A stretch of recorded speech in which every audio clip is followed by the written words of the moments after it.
Morning. I think we're going to start by asking you to introduce yourself for the camera. Hi, I'm Janet Loesberg. I work at Bristol-Myers Squibb, and I'm head of medical capabilities and strategic operations. Well, we're very, very fortunate to have you with us today. So I have a question that probably has several parts to it for you to respond and get a little conversation going here. How would you say that the HPA has impacted your company, Bristol-Myers Squibb, who've been very involved with HPA for a number of years? Well, so Bristol-Myers Squibb has been a corporate sponsor of HPA, I think, for at least since I've been there, which has been since 2007. Every year we've had a rising star, and we have many women that attend the WOTY event. This year we have 7 tables, which is really, I think, great for us. In addition, we've done executive breakfasts. We have also held numerous events. Last year we were a sponsor of the national meeting, and we had some sessions there that we hosted and sponsored. So I think BMS has been a great partner for HPA and vice versa. Well, can you think of ways specific to how HPA has impacted some of the leadership opportunities, both for women who are middle or even upper part of their journeys to becoming leaders, as well as those who are just starting out on the path?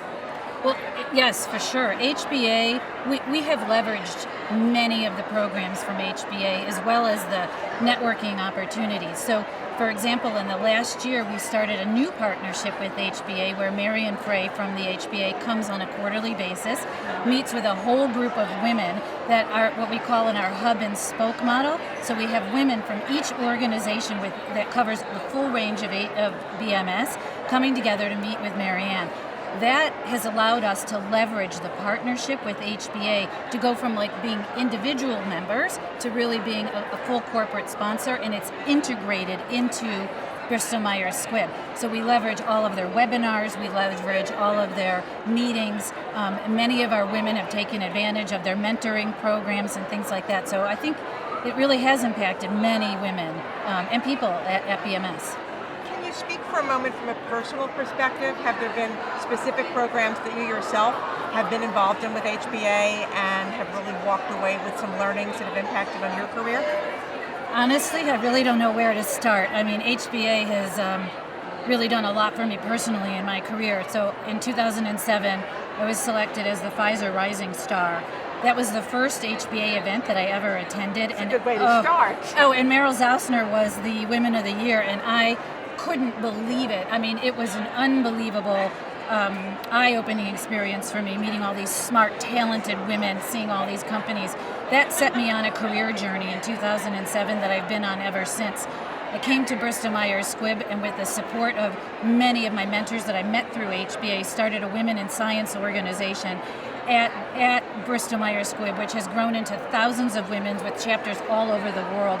And it's really because of the best practices, the learning, the mentoring, the work that I've done with HPA. And I started there as an executive director 7 or 8 years ago, and I now have had, I think, in my career at BMS, probably 5 different positions. And I'm now as a vice president overseeing worldwide operations.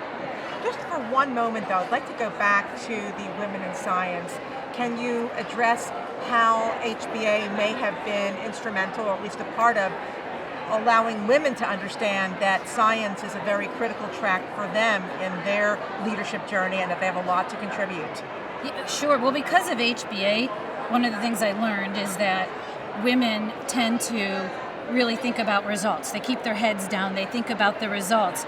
That doesn't really equate to having a long sort of elevated career, and we applied that to women in science, and I applied for, in 2011, the HPA Ace Award, and we didn't win, but what we got was 5 women who were part of the committee sitting down talking with us about what we need to do to strengthen women in science and really take it to a different level. We learned more from that conversation and the best practices shared from that women that really helped to set women in science in a trajectory that I think was really positive for Bristol-Myers Squibb.